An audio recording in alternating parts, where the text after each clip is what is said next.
My name is Chris Vincent. I'm a songwriter, guitar player, slide guitar player, based out in New Orleans, Louisiana. And Dave, it is my pleasure to be here. My pleasure, brother. Excellent, excellent, man.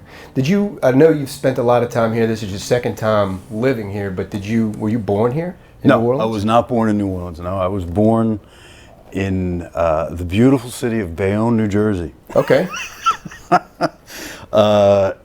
Years ago, and I was this is my second time in New Orleans. The first time, it was a very interesting time, washed me out, but I think we'll probably get there as well. We'll get there.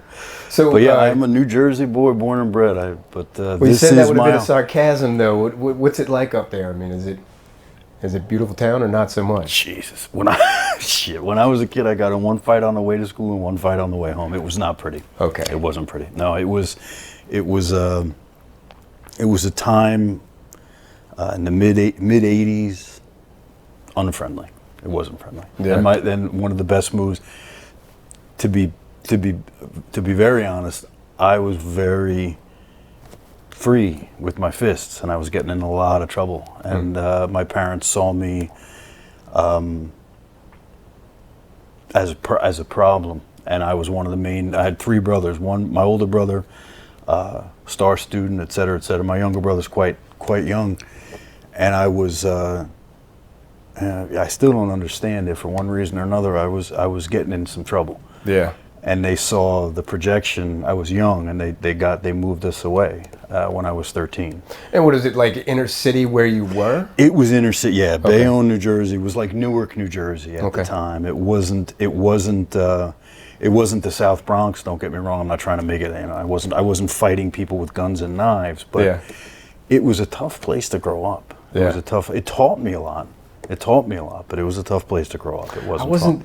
See, people say that all the time, and I mean, regretfully, I don't feel as though I was so receptive younger. Do you know what I mean? When I was really young, I could hang around the adults and shut up and listen and pick up on things. Do you know what I'm saying? But as far as so much in my own experiences and I guess preteen and teenage years, I feel like I was just running 90 miles an hour in the dark. Do you know what I mean? Like I didn't pay attention.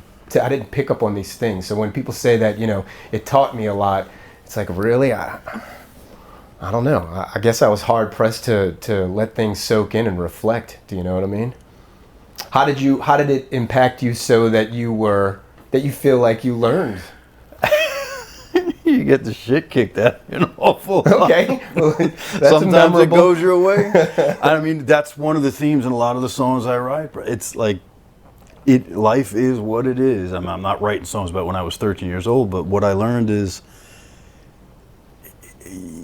it either goes your way or it doesn't. One of the two. And there's often something you can do about it, but if you make the wrong mistakes and expect a better outcome, nobody fights a grizzly bear and comes away with dinner. Yeah. Nobody. Yeah. Including me, and the biggest fight I ever had with myself. But I presume we're going to get there at some point. Sure. Yeah.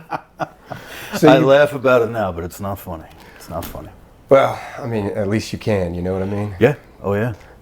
So you moved out of the inner city at what age? 13. 13 years old. And at this point, you've not played any music, or you have? Absolutely unmusical family.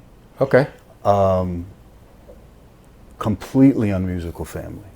And I'd always been interested. I dabbled a little bit with the guitar here and there, but I got serious with the guitar when I was in high school, early high school, with old school Italian guys who lived in the town that I was in, that I moved to, who played jazz guitar. And what town was this? It was Monroe Township, New Jersey. It was two extremes. It was inner city, not real pleasant upbringing, to, wait a minute, the cars stop on the side of the street, and if I bump into somebody, they're not going to start screaming at me or cursing me. I'm like, okay.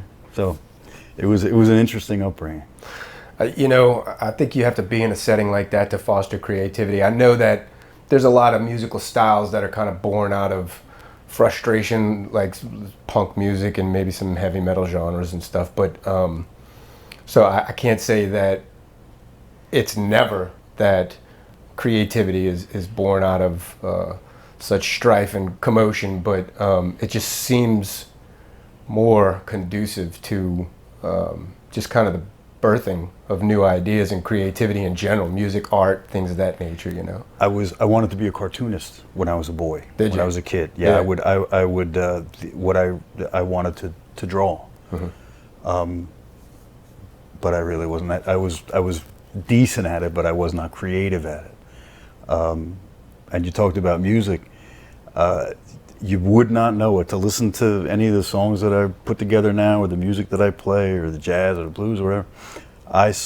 I would bet, not exaggerating, in the late 80s, the Ramones, maybe 7, 8, 10 times at City Gardens in Trenton.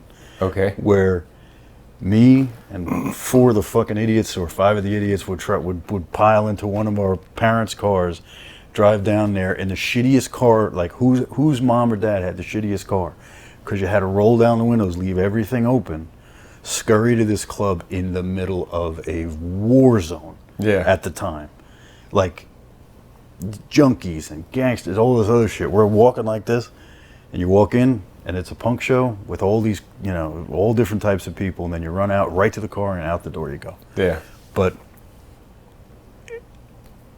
the creatively, when I heard Bob Dylan, that was it. Okay. That was it. That spoke to you more so than the punk music? I mean, was the punk music just a spectacle? Punk music spoke to the aggression that was in me when I was a kid. Okay. I'd never, we're moving out of, Bayonne was not a punk music place. When I got out of there in my early teens, I started listening, you know, the guys that I was hanging around with were listening to punk music. And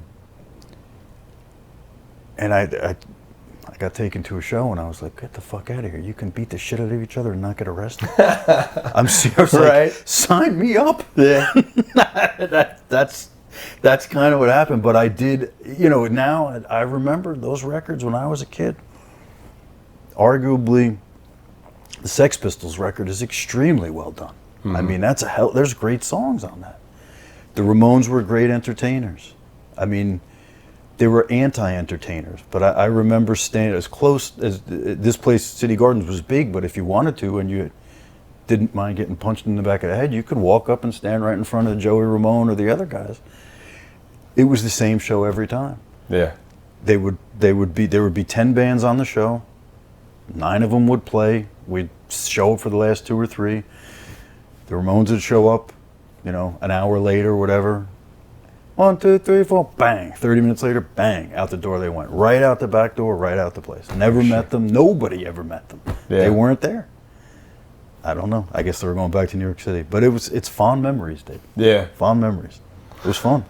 So, I mean, at that point, the lyrics are speaking to you. What about the instrumentation? What are you seeing in the instrumentation at that point? It's a weird one. I was already starting to play like jazz guitar, and the jazz guitar moved into slide guitar, and then everything shifted the other way. Okay. So when I heard the Ramones and the early and punk rock, I loved the energy of it, and the music was 4 on the floor, relatively simple stuff, and I was like, it's cool, it's driving, but there's a little, you know, I know now that I'm sober and I get, you know, deeper into this stuff, I know that harmonically I gravitate towards something a little bit more complex than the Ramones, which there's nothing against. I've got nothing against the Ramones or Sex Pistols or any of that 3 chords in the truth rock power chord stuff like that. Yeah. It spoke to me as a teen, but it didn't necessarily speak to me as a player. Yeah, that's a wide furrow there. That's a big dichotomy between the two, but that's interesting. So the punk rock music kind of came first as far as your enthusiasm goes. What made you so accepting or even willing to seek out the mentorship of the Italians that were jazz musicians? The guy's name was Frank. The main guy's name was Frank Turner. Hey, Frank, in Helmetta, New Jersey. Mm-hmm. And he would teach lessons smoking cigarettes, and yell at me if I didn't do what he was, go through the books that he was giving me. He was the guy that initially, physically, he was a Joe Pass fan, and he was here. I'm used to watching guys with, playing on MTV or whatever, and I'm seeing kind of straightforward stuff. Mm-hmm. And then we sat down. I remember like it was yesterday, and out of the corner of my eye, he was playing like a Joe Pass. And I was talking to him, and he went and got something, and he did this. Yeah. Kept going. He just kept doing it, and he was like writing something down, and he was playing the stuff, and it's muscle memory to a degree. Yeah. But I was like, son of a bitch, I want to do that. And that was like the second lesson that I did. I remember coming home, and my mother was like, "Were you smoking?" I'm like, "No." It wasn't Mom. I wasn't smoking. It was Frank. It was a different time where you could. I mean, if you had kids, it was out of his house in Helmetta, New Jersey. I wonder if he's still. He smoked a lot. I hope he's still around. Let's put it that way. What year are we talking about, roughly? That would be 1989, 1990. Okay. That's when I started really getting into the guitar, and then the jazz.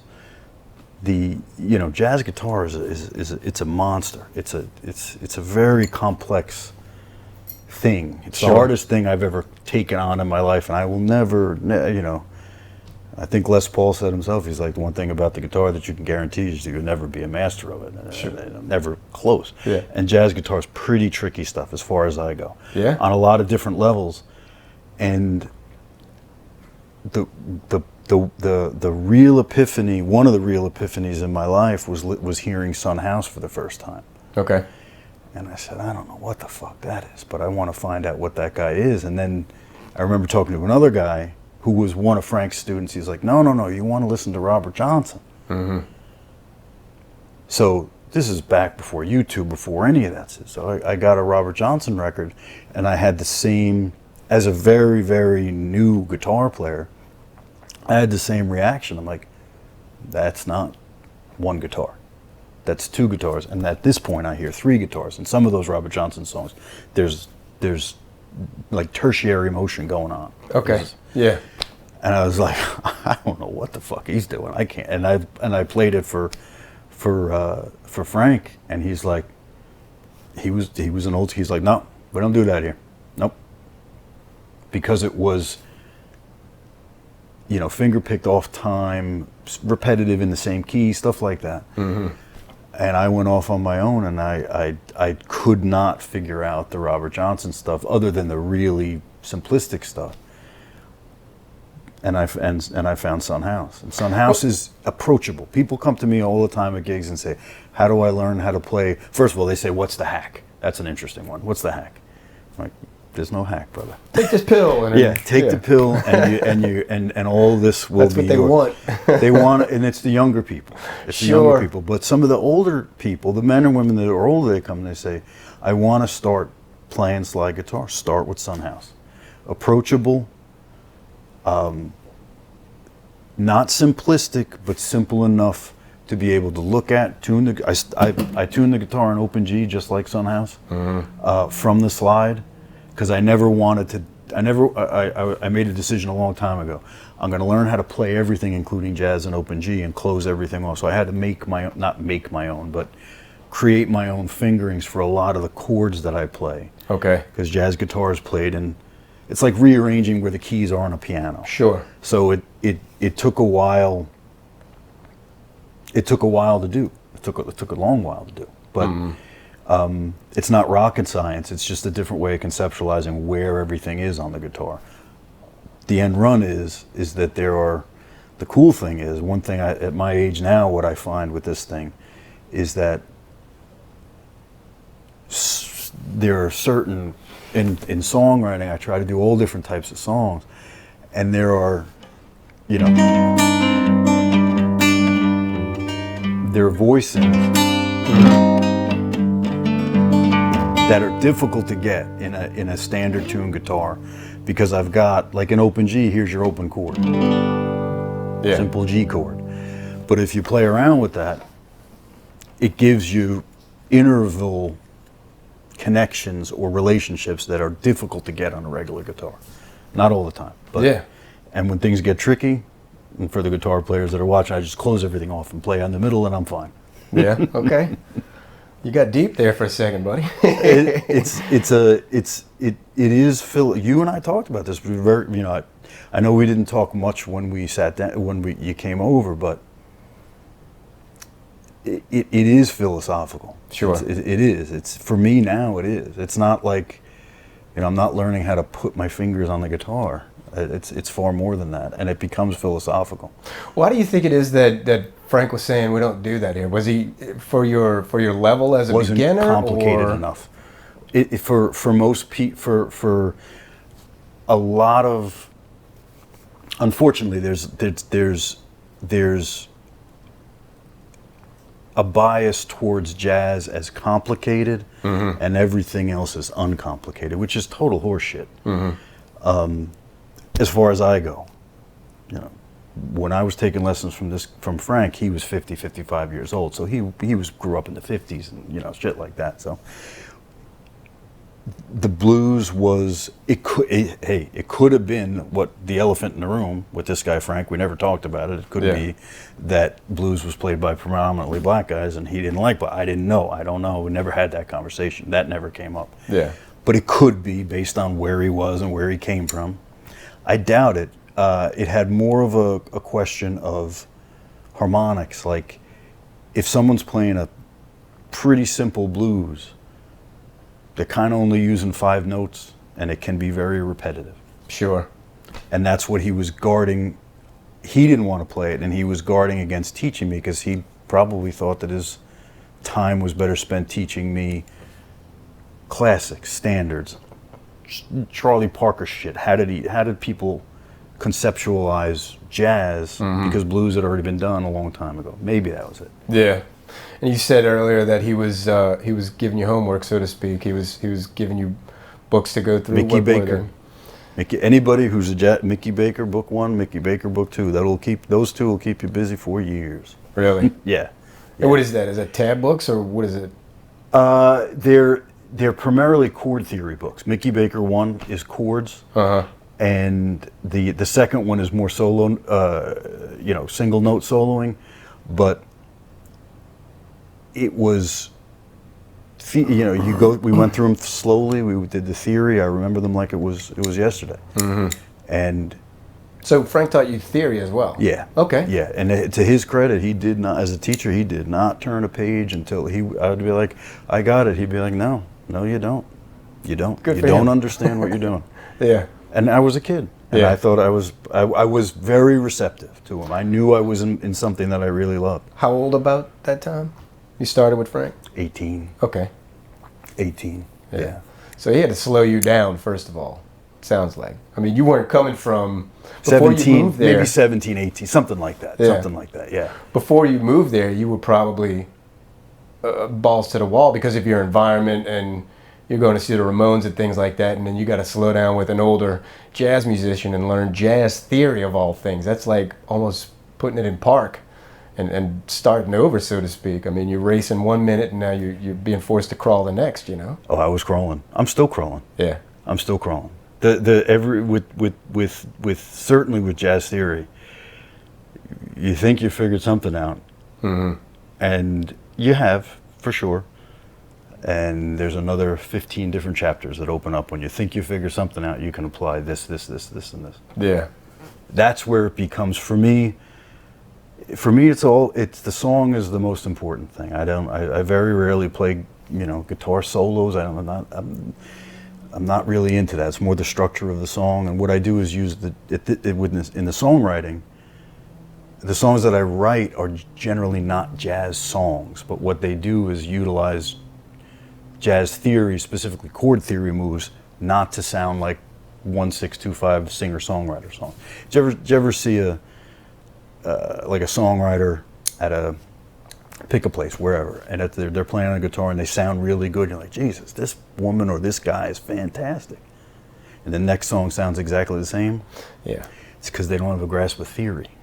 Gotcha. They find the thing that sounds good, and it is good, and it gets repeated. Mm-hmm.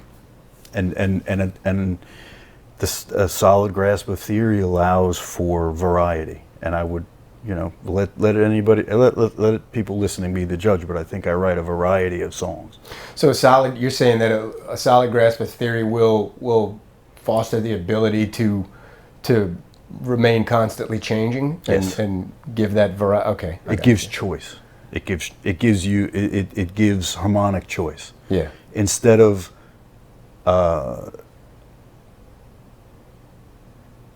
if you want it, like if you threw jazz theory at AC/DC ceases to be AC/DC.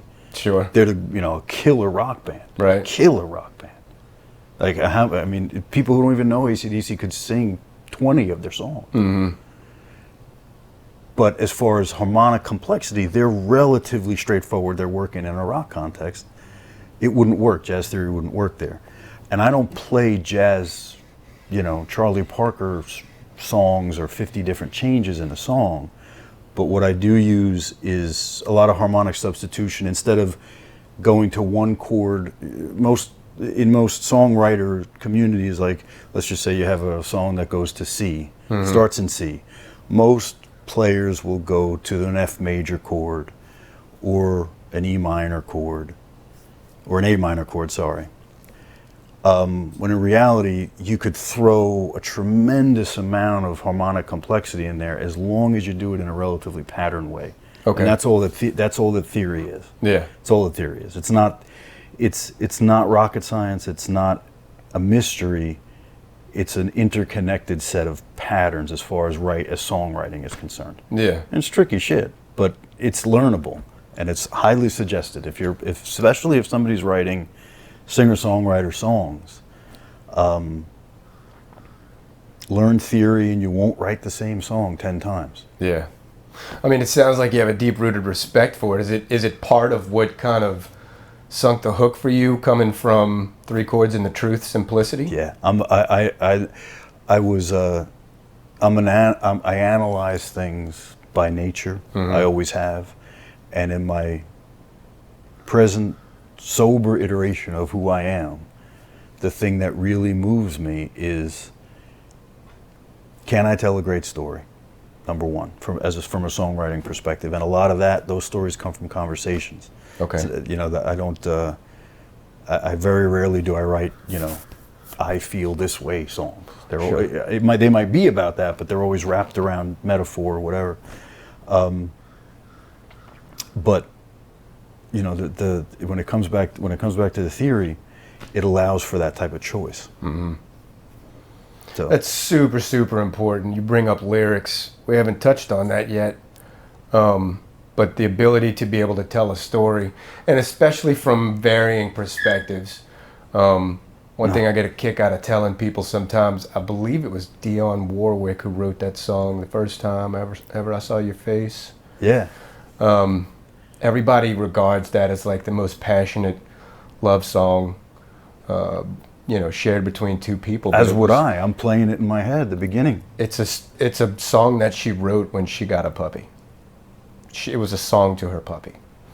So, but it shows you, but it illustrates how far you can take the perspective of storytelling. And you don't have to be specific, just like saying, I feel this way. No. It's better not to. Better not to. Because I feel like interpretation is everyone's own design. You might write a song because you're pissed off at the landlord because the toilet doesn't work, but if you didn't say landlord, pissed off, or toilet, then somebody might take it as, yeah, he hates traffic jams too. Or, you know what I'm saying? Or, yeah, his homeroom teacher's an ass. Like everybody kind of... But that's the cool part about being able to do it. I guess the anonymity of it all, if you will, or how vague you make it, kind of allows people to pull it into their own lives and make it part of their own. Do you know what I mean? And I think that sticks with people further, There are times I write a lot of songs. Like as far as a songwriter is concerned, I write a lot of them. I write them quickly, a day or two. wiggle around them from here to there, but I write them quickly. One song off this new record, the record coming out August 1st is called Good Crook is the new record. There we go. The song's called Catherine the Great, right? Mm-hmm. And I wrote it. I met a woman in passing at a party named Catherine. And she was a little bit older, and she had certainly done her time with drugs and alcohol and people who she probably shouldn't have been around. Yeah. Let's leave it at that. So I wrote the song called Catherine the Great, right? I go home, I'm like, I'm going to write the story. I'm going to use this. And the tagline, the chorus, is you can lead a horse to water and you could whip it down the trail. In this life, you can do all the things you oughta and be left without money for bail. All right? Yeah. I looked in the fucking mirror 2 days later, and I'm like, this song's not about Catherine. It's about me. How you like that? I was like, you goddamn right. I mean, I told you before we started, I quit drinking 1,000 times for 12 hours. Yeah. You know? And it's a little about Catherine, but it's a lot more about me than it is Catherine. That's awesome. And if I can pull that shit off, or not pull it off, but if I can connect to other people in the way that one wiggled in the back door with me, then I might be onto something. Well, I like that. That wasn't its original intention. No, and it's something a revelation that came later. I played it from its author. I remember playing it for my girlfriend. Mm-hmm. I remember checking it. Right, I play them for I've a couple very close people that I trust with them, mm-hmm. And I remember playing it, and she said to me, Chris, I don't know about that one. It sounds like you're being like misogynistic or anti-woman, and the first line is Catherine the Great just turned 58 with a power slide through the no-tell motel front door, mm-hmm. And it goes to her getting involved in some bad stuff. She goes, I don't know about this one. And this was the second day that I wrote it, and I woke up the next day and I looked in the mirror, and I'm thinking to myself, I don't want to alienate anybody by playing this song. I certainly want to think anybody that I'm being disrespectful towards women, because it's the last thing I'm trying to do. I looked in the mirror and I said, son of a bitch, that's me. Yeah. And then I played it I remember playing it at Bratz for some of the people in the Blues Society who have been incredibly helpful to me. Yeah, shout out Dean Zucchero. Bit shout him out a lot. And Dean is the Zen master. All roads run. We could talk about Dean all day. Yeah. The reason I got Johnny Vidakovich on this record is Dean. Yeah, he works with the reason why I had Jake Eckert at River Shack Studio as the genius who recorded this record is Dean. Dean is a quiet force in this. It's more so not as quiet, maybe not as quiet as he used to be. Yeah. But he tries to be, but he is a quiet force in New Orleans music community, especially in blues. Yeah. Especially in blues. I remember, I was talking with him about Vidakovich, and he's like, Chris, just fucking call him. Yeah. I'm like, I don't know, Dean, I don't know him. He said, call him up. What's the worst he can say? And I said, you're right. And sure enough, a month later, we were whacking away. Nice. Yeah, that's awesome, man. So tell me about yourself in writing. When did that start? Like, when did you put pen to paper ever? 17, when I heard Bob Dylan. Okay. I wrote a shitty song about me and my girlfriend Meredith at the time. Mm-hmm. Called Lucky in Sunshine, and it was terrible. I'll spare you all the details. I don't remember it, but I remember the first song I wrote was called Lucky in Sunshine. And I was like, when I heard Bob Dylan, I was like, shit, that's it. That's what I want to do. I want to tell stories. At that point, were those words meant for song? Yeah. Okay. Yeah, oh yeah. And at that point I was playing the same song 15 times in a row with different lyrics. Did she ever hear the song? She probably did, and she was probably very kind at the time. Sure. Yeah, I mean, this was, if I did it, I recorded it on a cassette recorder, and it was no great shakes. I can guarantee you that. Still takes balls, man. you know? Like we started, I think I mentioned that before we started recording maybe. I think in order to be trustworthy or trusted, sometimes you have to present yourself as being vulnerable or reveal your vulnerabilities, you know? And I think, Oh, yeah. I feel like personally, playing your music for someone is a vulnerability in and of itself, because it came from someplace so deep that there's no words, there's only chords, you know? And you're kind of opening that to be surveyed by someone, and you're willing to stand before them and take that reaction, you know? I don't know. That's the way I feel about it. Yeah, it's early on. Yeah, it's definitely tricky. I don't know if this is at this point as a writer and as a guitar player, I am fully cognizant that people may not like me, may not like my music, may not like the way that I can barely sing, may not like the way that I can play the guitar. But I'm pretty sure I know how to write a song and play the guitar. Back then, I wasn't sure if I knew how to, until I was far older than 17. I wasn't sure. You're not sure if it's good. No, you're not even sure who I you know are. I know full well that it was very derivative. It sounded like other people. It sounded like the same shit I was listening to. I mean, that's only natural. But once that hurdle when that hurdle gets jumped, you're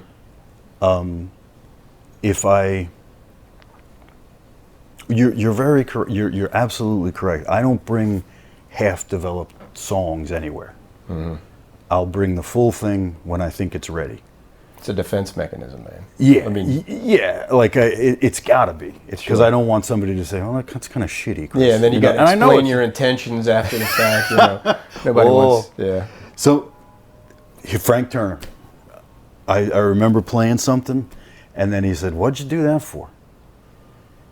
And I said, "Well, Frank, I'm trying to do X, X, X, X, X, X, and X." And he called me Chrissy, and he goes, "Chrissy, talking about music's like singing about football. Just do it." Yeah, nice. And I was like, "All right, Frank." You need You're some right. of those, though, right? Yeah, he was. Like the Stonewall philosophies are like, fuck your feelings, but look, you're all right. Exactly. I play sitting down.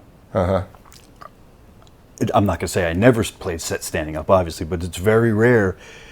There's no straps on these guitars. Right. And I remember him going, I remember asking him, I'm like, "Frank, I got to put a strap on one of these things." He goes, "No." He goes, "You stand up, you're playing rock and roll, you're not playing serious music." Really? That was, he was a guy who did the forever, in big bands, over and over and over and over again, sitting down next to the drummer. I got you. Pumping away 4 on the bar. Yeah. And you didn't bring a show to yourself. Yeah. So, I don't know. It's not advice for everybody. It probably wouldn't do me. It wouldn't do me bad to stand up and play the guitar. But honestly, I wouldn't know how to do it. Yeah. These fucking things are so big. They sit on my knee. I go to a goddamn chiropractor because my legs always like this and my back is like this. Right. Yeah, but you know what I like about it all is that you were brought up on such a black and white image of how things are supposed to be done. But ultimately, you weren't averse or scared to kind of venture out and find your own style. No. Because you did touch on this, and I've said this a million times.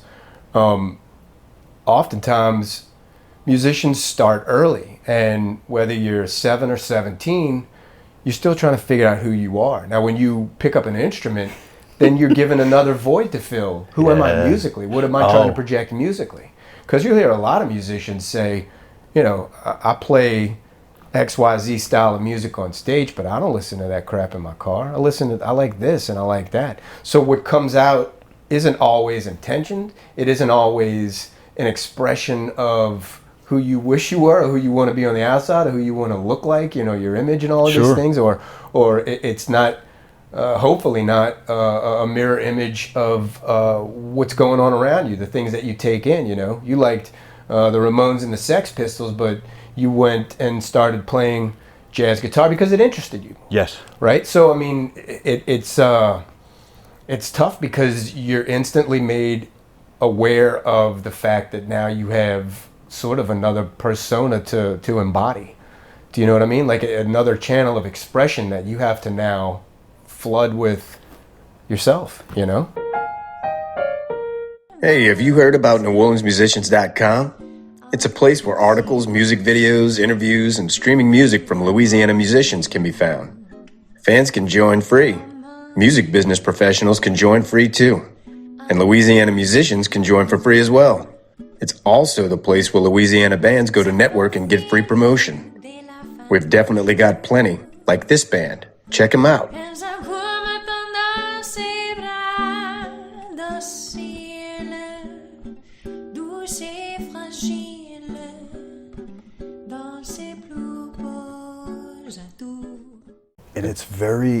it's an interesting space to be in at my age now, at the point in my life now, with looking at releasing this record and having the question asked, like, what kind of music do you play? Yeah. The New Orleans Blues Society sent me to Memphis to represent New Orleans in January as in the International Blues Competition. Congrats, dude. It was a cool experience. Yeah. And I sat down and I remember talking to our mutual friend Travis, and he's like, "Well, what are you gonna play?" I'm like, "Travis, I'm gonna play the fucking songs that I wrote." He goes, "Are you gonna tailor them to blues?" I'm like, "Some of them are blues, and some of them aren't." Yeah. I have the slide on my finger, which is almost a universal signifier for "Here comes the blues guy." Right. And don't get me wrong. I mean, I play blues just like anybody else. I told you about the Sun House, but it's not all like that. And I got on stage and played the songs, and I remember walking off the stage. Some of the people were like, "That's a really cool take on the blues." Yeah. And I knew very quickly that I was not going to get out of the first round when people were scowling at me going, "That's not really blues. It's jazz." And I was like, "Oh, that's it. The J word. I might as well pack the fuck up and go home," because unfortunately in the blues world, there can be people who are super open-minded for all sorts of different stuff. Mm-hmm. And there are other people that if you're not playing electric guitar like Albert King, then for some reason you're not authentic enough. Yeah, well, if you're breaking the mold, you're breaking something that other people kind of held sacred, perhaps. You know what I mean? If I want people to like the songs, I will not compromise myself by copying people so that people like the songs. Sure. I mean, and that really is, it took a long time. For me, as an artist, it can be tricky to tricky to market me. Mm-hmm. Like there is a team in place that's going to push this record, and the lead guy, the lead publicist was like, I had the conversation with him. I'm like, "Listen, Mark, there's a lot of blues on this record, but I don't want to be marketed as a blues artist exclusively. Blues based is cool. Yeah. Blues influence is cool." And he's like, "Chris, I listened to the record. We're going with roots music." Okay. I'm like, "That works, brother. Roots, folk. It's an umbrella. Americana, yeah. Sure, yeah, Americana, that's another good one. But I definitely learned, I mean, I knew I had an idea what was going to happen. Well, then why would the New Orleans Blues Society choose you to go? I mean, did you fortify yourself with that while you were there and think to yourself, they chose me for a reason, fuck these other guys? No, well, there's a blues, fair, to use a phrase from someone very close to me, fair fucks to them. Yeah. They are extremely open-minded, and they realize that if blues music sits in 1945, which it was fantastic in 1945. It was new, it was fresh, it was electric, it was killer shit. Muddy Waters, I listen to Muddy Waters now, I'm like, I don't know where that guy pulled that shit out of. Yeah.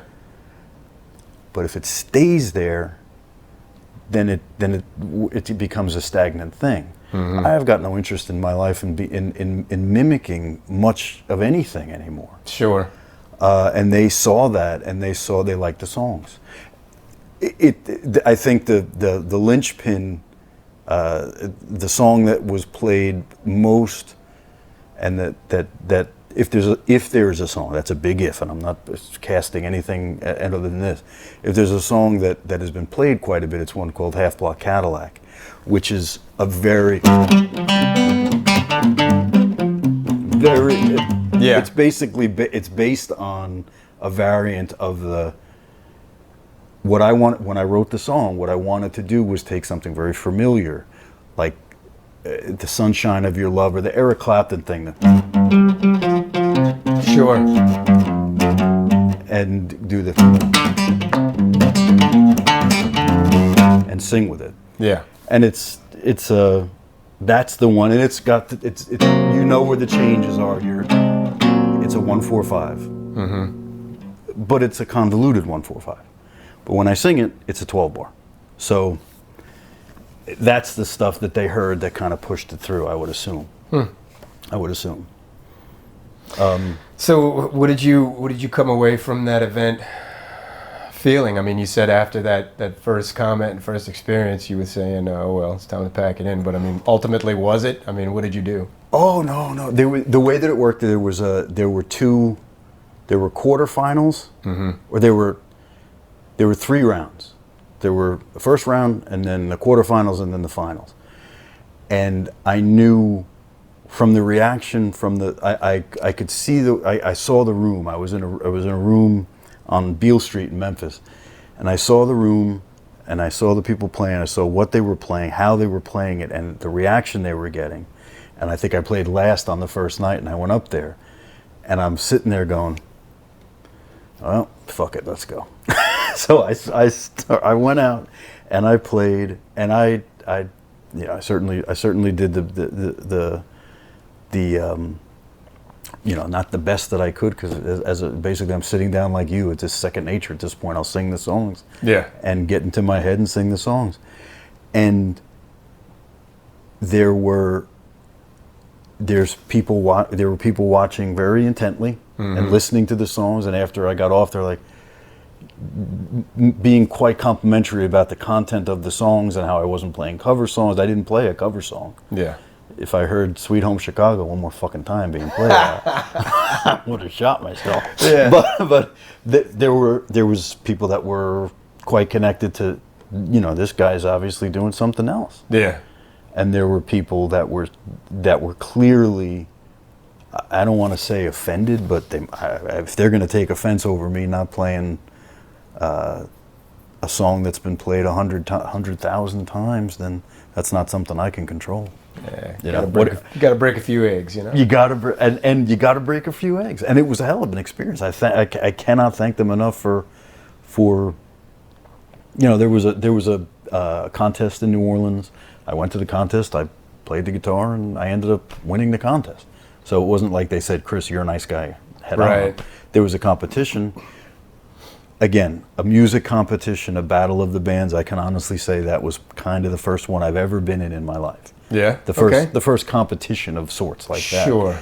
And I knew I had a collection of songs that I wanted to get heard, and I thought I had a chance, so I took a shot.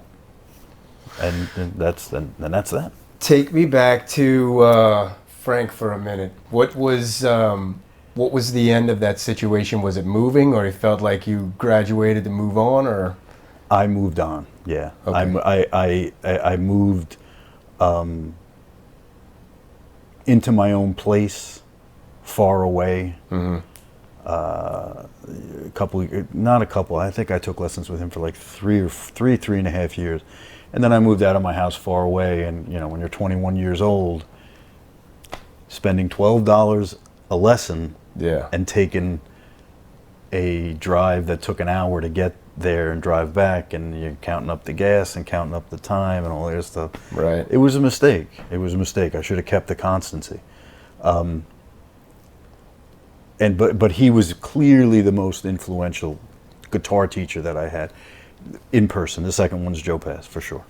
Gotcha. Because Frank was a Joe Pass devotee, and to this day, if I want to listen to a guitar player, it's usually Joe Pass. Yeah. So at 21, what are you doing then? things had to change musically for you at that point, right? At 21, I played a lot of blues, and the blues took over, and I ended up down in New Orleans, ran around New Orleans, ran outside of New Orleans. What age are you bringing us to? We just 27. Okay, so Something 6 years time. Yeah, I played in New York. I played around, New York City, Manny's Car Wash, shit like that. And there was a point where it was getting interesting enough to where I'm looking around and I'm going, I live in New Brunswick, New Jersey. I got to get out of New Brunswick, New Jersey. And I went to New Orleans. People thought I was nuts. They're like, "What are you going to New Orleans for?" And I, if I want to play music, go to Los Angeles. At the time, go to Los Angeles. Go, at the very least, just move to New York and go play, straight jazz. But I didn't want to play straight jazz. I think I do think everything happens for a reason, and I didn't go the straight jazz route because of the songwriting. What I really wanted to do is what I'm doing now, is be a lyricist. The guitar is a big part of my life. It's a big part of the stuff that I write, the way, the approach that I take to the guitar. But it's more the lyrics than anything else.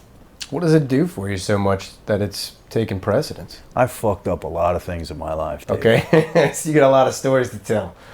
I do, Yeah. but I do think that's not a question that I haven't asked myself. I'm like, why the fuck am I doing this? I love it. I love playing music. I love physically playing the guitar. It's something that I truly enjoy to do, truly enjoy doing. But why the songs? I think it boils, like I said, I've fucked up a lot of things in my life. And the one thing that I know that I am capable of doing and finishing and putting to bed. I got a divorce behind me, I got a list of fucking bad habits as long as my arm. All that shit's behind me. No, at least the really bad shit's behind me. I think what does the songwriting do for me? It lets me start something, involve myself in the process, finish it, and be done. Yeah. I'm an alcoholic, recovering alcoholic, but what does an alcoholic do? Never finishes. Yeah. The drinks are never finished. It's So they only a little provide break. a sense of closure for you. Yeah. I mean, it's more to it than that, but I am, from a philosophical standpoint, like we spoke of before, I do think that's what the volume of songs are. There's a lot. If I told you the number, you'd think I was bullshitting you, so I'll keep that to myself. Yeah. But it's a lot. There's a lot of them that come out. They're not all good. They're not all keepers. Some of them are. But at least they're finished. Yeah. And I'm very much looking forward to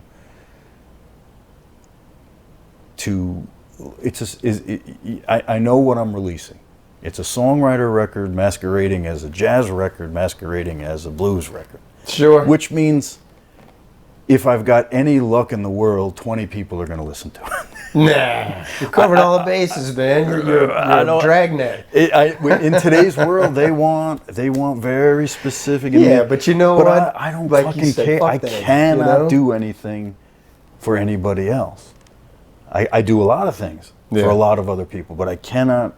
I truly don't believe art. If you're doing it for other people, you can call it something, but I wouldn't call it art.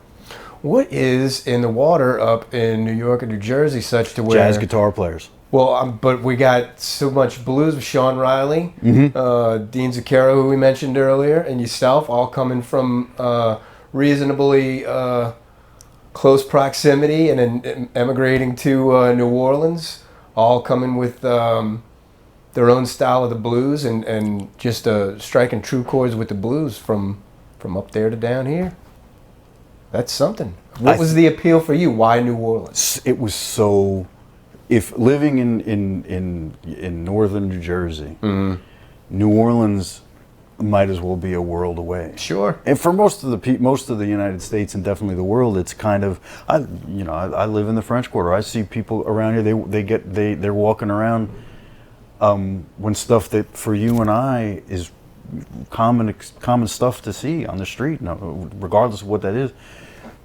Deer in the headlights, like they look like they're in another country. Yeah. And this is I think it's and the people who, me included, the people who get hooked by this place and stay here, it's the number one. I have a song called "The Unbelongers." They don't belong where they are. I lived a life in a place that I shouldn't have been, and what I should have been doing is playing this guitar and not fucking drinking my life away.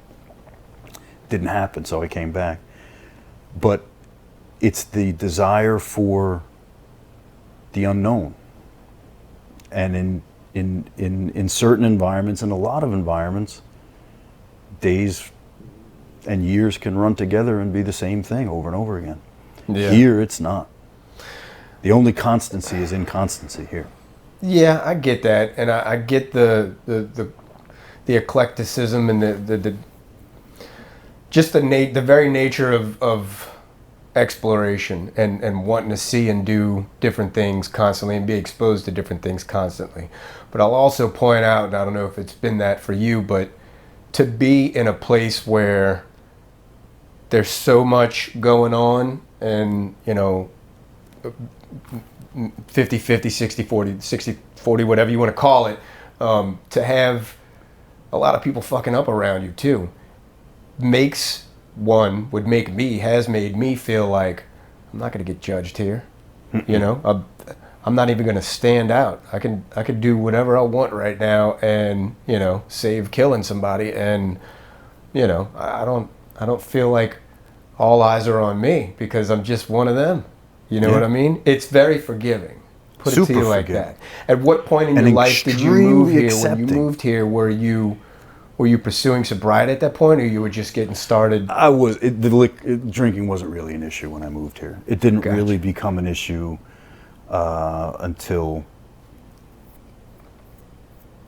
I was here, and it started to creep in it pretty heavily. Mm-hmm. But when it's just running around playing music. The drinks are free. Yeah, that's a hard line to walk. And when you're 20, 25 or whatever, it's an easy. I don't excuse myself. It was an easy slip in, and it certainly slipped in with me. Yeah. And it pushed me out of here. I remember the woman that would eventually become my wife. I remember she came. We came down here together from New Jersey, and we lived on Ursuline. I remember like it was yesterday. Came into the apartment. And she said, Chris, like it was yesterday. She said, Chris, I remember distinctly. I had just come back from a festival in Santa Rosa, California. Just come back. Whatever little money I made at the festival was already gone. And she had come home, and I'm sitting there. I used to smoke cigarettes. I'm smoking in the place, and she looks at me and she goes, Chris, you're miserable. You got to get out of here. We got to leave. Mm-hmm. We got to leave. And what was really going on is that the alcohol was starting to take hold. And I did leave. And the alcohol continued to move forward. Not full on absolute shit show. For a long time I was able to maintain it, and then I wasn't. So. Right. And then the short story is COVID, it was right at the time that COVID was about to shut everything off. Okay. And I remember looking in the place that I was living around the walls and going to myself, there's no fucking way that I'm going to live through this. No way. And I did what I now know, and what has been termed, to pick up the heaviest thing I've ever picked up, and it was the phone, to say I need help. Yeah. And I did that on March 31st, 5 years ago.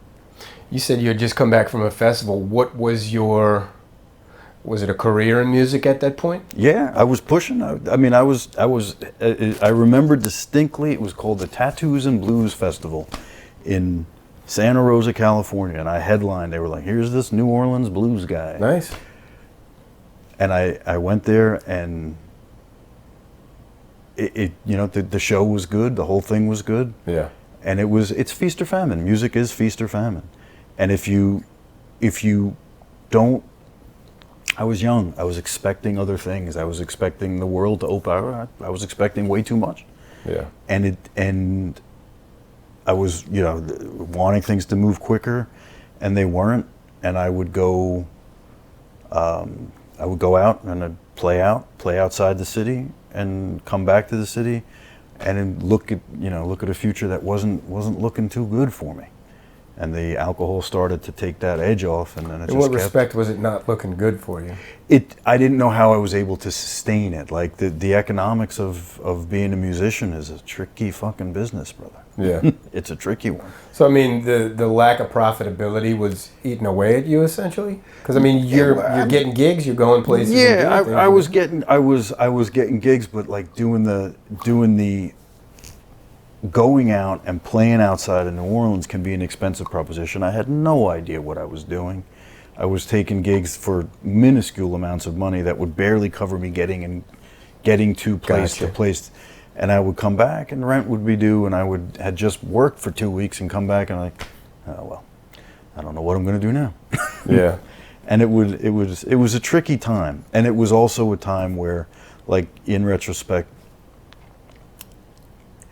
there's a theory with alcohol. I don't necessarily know that I believe the lockstep, but if somebody's an alcoholic, the alcoholism is always waiting for a space to move in, and it usually moves in when you're hungry, angry, lonely, or tired. Of course. And I was all for it. Yeah, I was going to ask if the anxiety was a really big reason, because it sounds like it played a major role in your life at the time.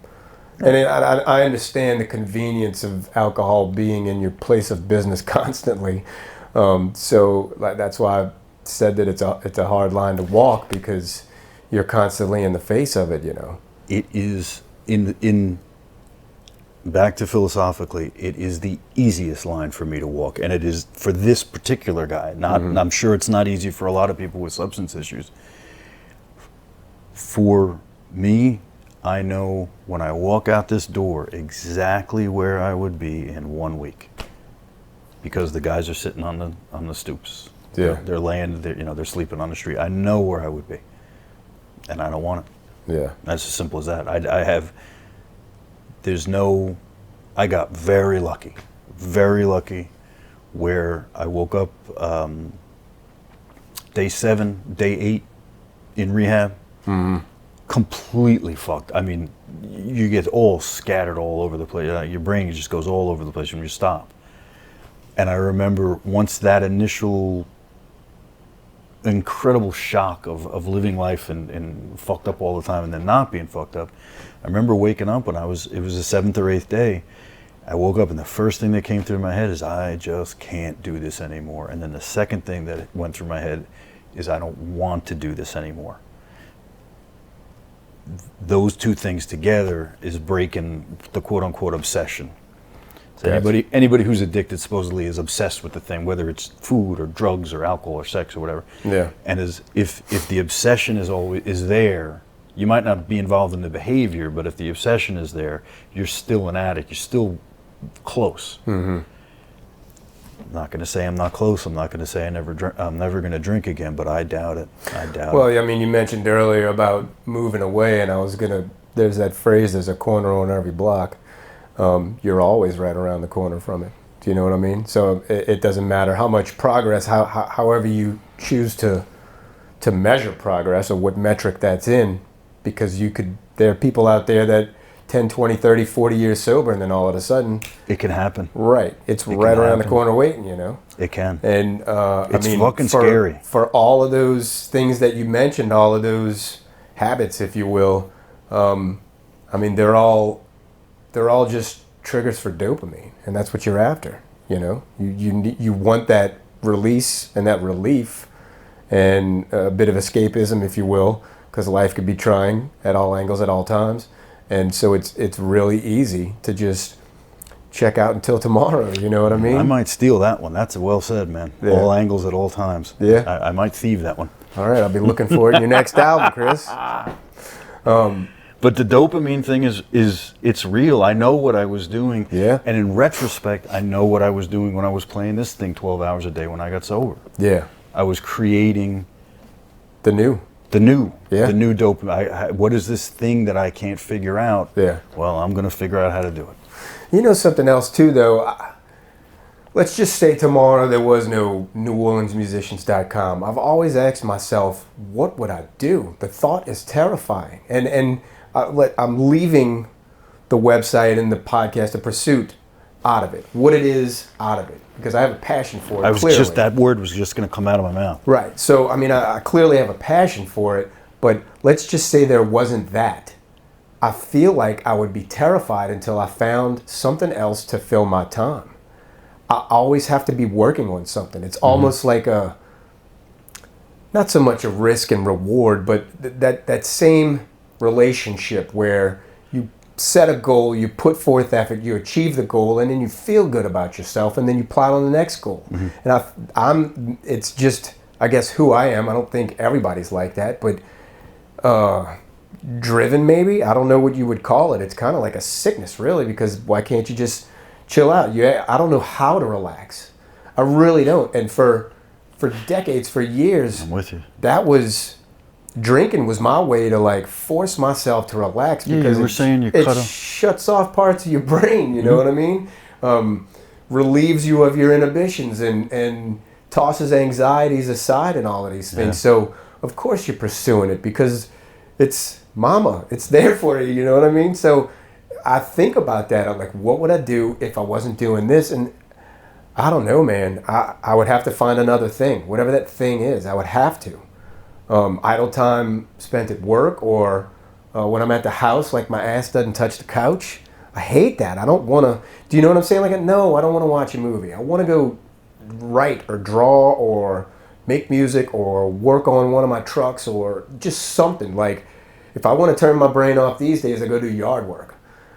So I could just brutally address something. You know what I'm saying? It's the fun part of being alive, though. It makes me feel alive. Yeah. So I cannot imagine a world without a pursuit for a person that, I mean, somewhat yes and somewhat no. Before addressing all of this, you were... Oh, no, you can say busy. Exactly what you're thinking, brother. Well, no, the pursuit is the alcohol. Well, yeah. One kind of overtook the other, but you were pursuing music. Yeah. Constantly. Yeah. And then before you knew it, you were pursuing alcohol. So, I mean, I understand when it comes time to substitute, again, basically, one for the other, you substitute this one's a hell of a lot better for everybody involved. Yeah. Even if nobody ever listens to a song, it's a whole lot better than anybody involved. Yeah.